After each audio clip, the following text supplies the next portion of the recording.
สบายดีทุกท่านที่หักแพงพบพอกันเช่นเคย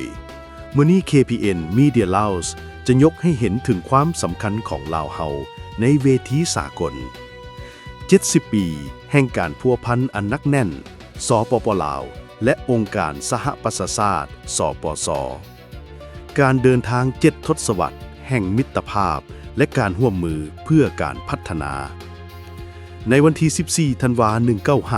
1955 ลาวได้เข้าเป็นสมาชิกอย่างเป็นทางการขององค์การสหประชาชาติสปส.นับแต่นั้นมาสปป.ลาวได้ยืนยันถึงการมีส่วนร่วมอย่างห้าวหันในเวทีสากลปี 2025 นี้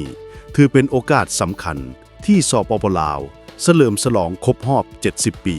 แห่งการเป็นสมาชิกสปส.ซึ่งแสดงถึงความผูกพันอันนักแน่นและการร่วมมืออย่างต่อเนื่องในตลอด 7 ทศวรรษที่ผ่านมาการยืนยันคืนนโยบายการต่างประเทศตลอดระยะเวลา 70 ปีสปป.ลาวได้ยึดมั่นอย่างนักแน่นต่อกฎบัตรสปส.โดยอิงใส่นโยบายการต่างประเทศที่ว่าสันติภาพเอกราชมิตรภาพและการร่วมมือเพื่อการพัฒนาและการเหล่านี้ได้เป็นเข็มชี้ทิศให้แก่การพัวพันของสปป.ลาวกับวงคณาญาติสากลเฮ็ดให้ประเทศสามารถขยายการร่วมมืออย่างกว้างขวางและสร้างเงื่อนไขอันสะดวกให้แก่การพัฒนาเศรษฐกิจสังคม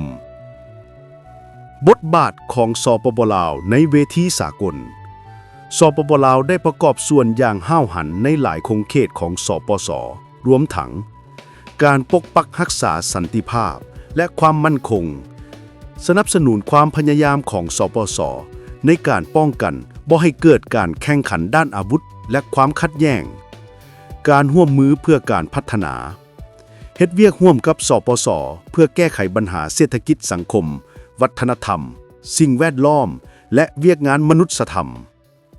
การเฮ็ดหน้าที่ในองค์การต่างๆได้เฮ็ดหน้าที่เป็นประธานรองประธานและคณะบริหารงานขององค์กรสำคัญต่างๆของสปส.อย่างห้าวหันความสำเร็จด้านการพัฒนาร่วมกับสปส.การร่วมมือกับสปส.มีบทบาทสำคัญในการพัฒนาของสปป.ลาวผลสำเร็จที่โดดเด่นรวมมีเป้าหมายการพัฒนาสหสวัสดิ์และเป้าหมายการพัฒนาแบบยืนยงสปป.ลาวได้ร่วมกันในการจัดตั้งปฏิบัติ MDGs และปัจจุบันก็สืบต่อจัดตั้งปฏิบัติ SDGs ความพิเศษแมนสปป.ลาวได้กำหนดเป้าหมายเฉพาะของตนเองคือเป้าหมายที่ 9 MDGs ว่าด้วยระเบิดบ่ทันแตกและปัจจุบันแมนเป้าหมายที่ 18 SDGs ว่าด้วยชีวิตปลอดภัยจากระเบิดบ่ทันแตกซึ่งแสดงถึงความมุ่งมั่นในการแก้ไขปัญหาที่เป็นผลมาจากสงครามการเชื่อมโยงกับสากลการเป็นสมาชิกสปส.เป็นการเปิดโอกาสให้สปป.ลาวเชื่อมโยงเข้ากับชุมชนโลกและรับการช่วยเหลือด้านเทคนิคและทุนหอนเพื่อการพัฒนาการเฉลิมฉลองครบรอบ 70 ปีแห่งการเข้าเป็นสมาชิกองค์การสหประชาชาติของสปป.ลาว